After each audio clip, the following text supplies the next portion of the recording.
Hello family, welcome back to my channel Mousumi's রান্নাঘরে সবাইকে স্বাগত। গাইস, আজকে না খুব ভালো গেঁড়ি পেয়েছি জানো তো সকালে। তো যার জন্য ভাবলাম চলো গেঁড়িটা নিয়ে নিই। আর সব থেকে বড় কথা না গাইস, গেঁড়ি যখন মানে আমরা কিনি না, আমাদের তো আন্দোলতেও কিনি আমরা, তো ওইখানে না সে গেঁড়ি সেই মুখের চাকিটা থাকে, তারপরে নাড়িটা থাকে, মানে ওগুলো ওরা আলাদা করে পরিষ্কার করতে হয়। কিন্তু এইখানে যে ভাইটা গেঁড়ি নিয়ে আসে না, দেখলাম ওই নাড়িটাও নেই, প্লাস মানে ইয়েটাও নেই, এই মুখের যে ঢাকনাটা আর কি, গেঁড়ির মুখের ঢাকনা খোলাটা, ওটাও নেই, মানে খুব পরিষ্কার। তো যাই হোক, তারপরে জুনকে বললাম ভালো করে চটকে চটকে ধুয়ে নিয়ে আয়, কারণ গেঁড়ি কাঁচা অবস্থায় দেখবে একটা হরহরানি ব্যাপার থাকে। তো তারপরে কি করলাম সেটা হচ্ছে, ফ্রিজে রেখে দিয়েছিলাম অ্যাকচুয়ালি।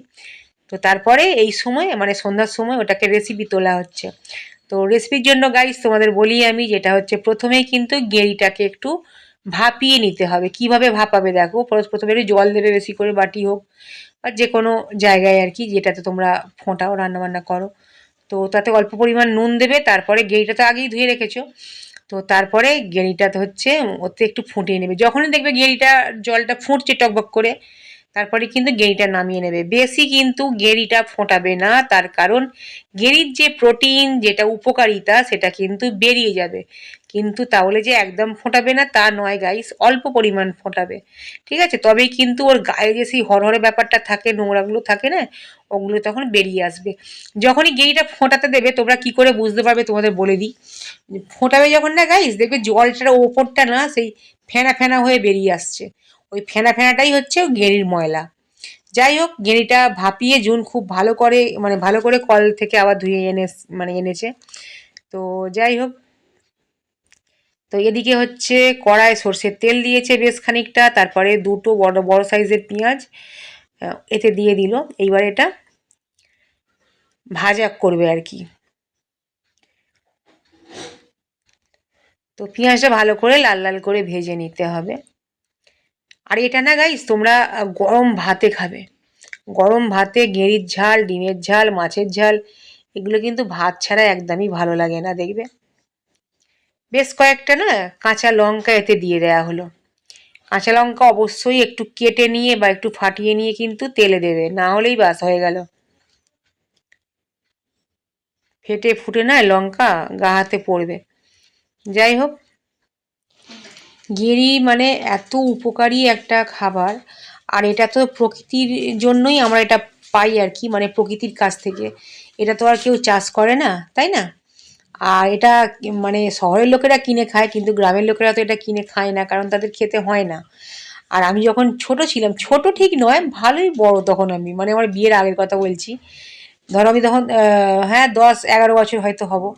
তো আমার দিদি আর কি, আমার মেয়ের জেঠুর মেয়ে আর আমি দুজনে মিলে আমরা আমাদের এইখানেই আর কি পাশে, আমাদের পুকুরের পাশে একজনদের পুকুর, ওদের পুকুরে গাইস এত ঝিনুক হতো, এত ঝিনুক, বাগানের ভেতরে পুকুর।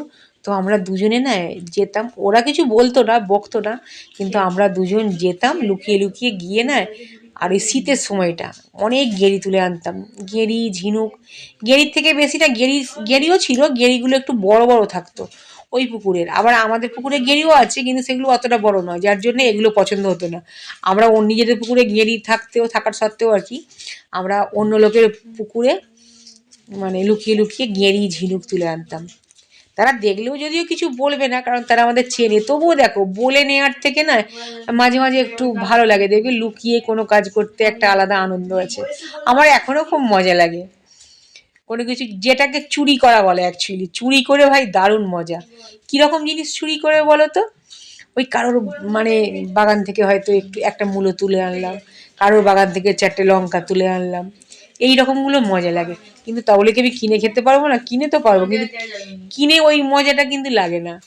যাই হোক, এটা আমি বাচ্চাদের সঙ্গে করি বেশি, জানো তো। জুন, এটা চুপ করো, আমি ভয়েস দিচ্ছি। আর মেয়ে না ভয়েস দেওয়ার সময় প্রচুর ভ্যাট ভ্যাট করে। যাই হোক গাইস, তোমাদের পরপর আমি বলে দিই যতটা আমি মানে মনে আছে। প্রথমে পেঁয়াজ আর কাঁচা লঙ্কা চেরা দিয়ে আমি মানে সর্ষের তেলে ভেজে নিয়েছি। তারপরে দিলাম আমি ওতে কাঁচা টমেটো, তারপরে বেগুন দিলাম, তারপরে গেঁড়ি, তারপরে হচ্ছে নুন, লঙ্কা, হলুদ আর আদা রসুন বাটা। তো পুরো ব্যাপারটা দিয়ে ভালো করে রসিয়ে কষিয়ে তারপরে এতে মশলার বাটি ধুয়ে জল, তারপরে আর কিছুই নয়, ঘেরি সেদ্ধ হলে বাস হয়ে গেল রেডি। ঘেরি সেদ্ধ হওয়া মানে একটু শুকনো শুকনো করে নিতে হবে, বাস। জলটা বেশি দিলাম না, কেন জানো তো গাইস, বেশি দিতে লাগবেও না, কারণ এগুলো না কষতে কষতেই সেদ্ধ হয়ে আছে। আর তার উপরে গেরি খুব বেশি সময় লাগে না সেদ্ধ করতে। আর গেরিটা আমি আবারও বলছি গাইস, এত মানে ভালো ছিল আর কি, বড় বড় পরিষ্কার, আর খেতেও কিন্তু টেস্টি ছিল। যদিও সব গেরির কিন্তু একই টেস্ট হয়, তো ছোটোই হোক আর বড়ই হোক।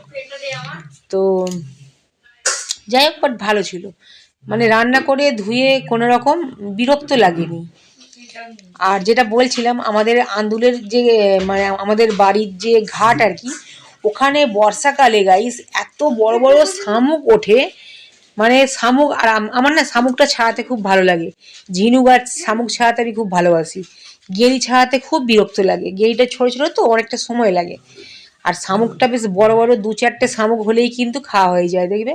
আর ঝিনুকও সেম, ছাড়ানোও খুব ইজি। তো আমাদের আন্দুলের ঘাট থেকে আমি গেরিটা শামুকটা মানে 12 মাসই পাই, কিন্তু বর্ষাকালটা বেশি ভালো পাই।